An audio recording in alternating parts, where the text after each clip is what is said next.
ஒரு LIC agent மாதம் எவ்வளவு சம்பாதிக்கின்றார் தெரியுமா? ஆச்சரியமான தகவல். சம்பாதிப்பதை தவிர எல்ஐசி முகவர்கள் பணிக்கொடை, ஓய்வூதிய திட்டங்கள் மற்றும் போனஸ் போன்ற பல பலன்களையும் பெறுகின்றனர். இந்தியாவின் ஆயுள் காப்பீட்டுத் துறையின் முதுகெலும்பாக கருதப்படும் எல்ஐசி முகவர்களின் வருமானம் குறித்து மக்கள் பல்வேறு ஊகங்களை சொல்கிறார்கள். சிலர் லட்சங்களிலும் சிலர் ஆயிரங்களிலும் சம்பாதிப்பதாக கூறப்படுகிறது. ஆனால் இந்த ஏஜென்ட்டுகளுக்கு பணம் கொடுக்கும் நிறுவனம் மட்டுமே உண்மையை சொல்ல முடியும். எனவே எல்ஐசியின் முகவர்களின் சம்பளம் தொடர்பாக தரவுகள் பல வெளிவந்திருக்கின்றன. தரவுகளை பார்க்கும்போது நாட்டின் பல்வேறு மாநிலங்கள் மற்றும் யூனியன் பிரதேசங்களில் உள்ள முகவர்களின் வருமானத்தில் நிறைய வித்தியாசம் இருப்பது தெளிவாக தெரிகிறது. இன்சூரன்ஸ் ஏஜென்ட்டுகளின் வருமானம் அவர்களின் வேலை செய்யும் திறனை பொறுத்தது மட்டுமல்ல, அந்த மாநிலம் அல்லது பிராந்தியத்தின் பொருளாதார நிலை மற்றும் மக்கள் தொகை போன்ற பல்வேறு காரணிகளையும் சார்ந்துள்ளது.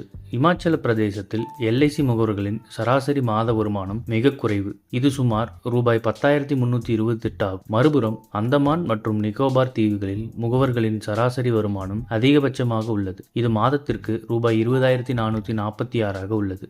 இப்போது மற்றும் சுவாரஸ்யமான புள்ளி விவரம் என்னவென்றால், அதிக வருவாய் ஈட்டும் அந்தமான் மற்றும் நிக்கோபார் தீவுகளில் எல்ஐசி முகவர்களின் எண்ணிக்கையும் குறைவாக உள்ளது. இங்கு 273 முகவர்கள் மட்டுமே உள்ளனர். இருப்பினும் இதுவும் வருவாய் அதிகரிப்புக்கு காரணம். மறுபுறம் இமாச்சல பிரதேசத்தில் மிக குறைந்த வருவாய் உள்ளது. அந்த மாநிலத்தில் 12,731 முகவர்கள் உள்ளனர். அதிக முகவர்கள் அதிக போட்டி என்று நாம் புரிந்து கொள்ளலாம். அதிக போட்டி என்பது குறைவான வருமானத்தை கொடுக்கிறது. நாடு முழுவதும் சுமார் 13,90,000 முகவர்களை கொண்ட எல்ஐசி இந்தியாவில் ஒரு பெரிய நிறுவனமாகும். உத்தரப்பிரதேசத்தில் அதிக எண்ணிக்கையிலான எல்ஐசி முகவர்கள் உள்ளனர். 1.84 லட்சத்திற்கும் அதிகமானவர்கள் அங்கு பணியாற்றுகிறார்கள். அவர்களின் சராசரி வருவாய் மாதத்திற்கு ரூபாய் 11,887 ஆகும். மகாராஷ்டிராவில் 1.61 லட்சம் அதிகமான முகவர்கள் உள்ளனர். அவர்களின் சராசரி வருமானம் மாதம் ரூபாய் 14,931 ஆகும். மேற்கு வங்காளத்தில் 1.19 லட்சம் முகவர்கள் உள்ளனர். அவர்களுக்கு சராசரி வருமானம் மாதம் ரூபாய் 13,512 உள்ளது.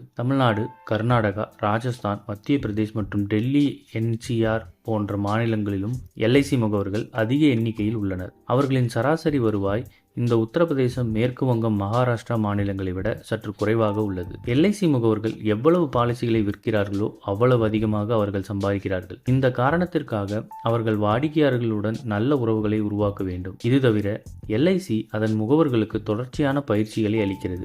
இதனால் அவர்கள் புதிய தயாரிப்புகள் மற்றும் விற்பனை நுட்பங்களை பற்றி அறிந்து கொள்ளலாம். சம்பாதித்ததை தவிர எல்ஐசி முகவர்கள் பணிக்கொடை, ஓய்வூதிய திட்டங்கள் மற்றும் போனஸ் போன்ற பல பலன்களையும் பெறுகின்றனர். எல்ஐசி முகவராக விண்ணப்பதாரர் குறைந்தபட்சம் 18 வயது நிரம்பியிருக்கவும் 12ஆம் வகுப்பு அல்லது 10ஆம் வகுப்பு தேர்ச்சி பெற்றிருக்க வேண்டும். முகவராக அருகிலுள்ள எல்ஐசி கிளையில் உள்ள மேம்பாட்டு அதிகாரியை தொடர்பு கொண்டு 25 மணி நேரம் IRDAI பயிற்சிக்கு பிறகு நீங்கள் அதன் தேர்வில் தேர்ச்சி பெற வேண்டும். தேர்வில் வெற்றி பெற்ற பிறகு எல்ஐசியில் பதிவு செய்து முகவராக பணிபுரிய ஆரம்பிக்கலாம். ஏஜென்ட்டின் வருமானம் கமிஷன் அடிப்படையிலானது. மேலும் நல்ல செயல்திறன் இருந்தால் பதவி உயர்வு கிடைக்கும். இது போன்ற செய்திகளை உடனுக்குடன் தெரிந்து கொள்ள நம்ம சேனலை சப்ஸ்கிரைப் பண்ணிக்கோங்க. பெல் நோட்டிஃபிகேஷன் ப்ரெஸ் பண்ணிக்கோங்க. நன்றி, வணக்கம்.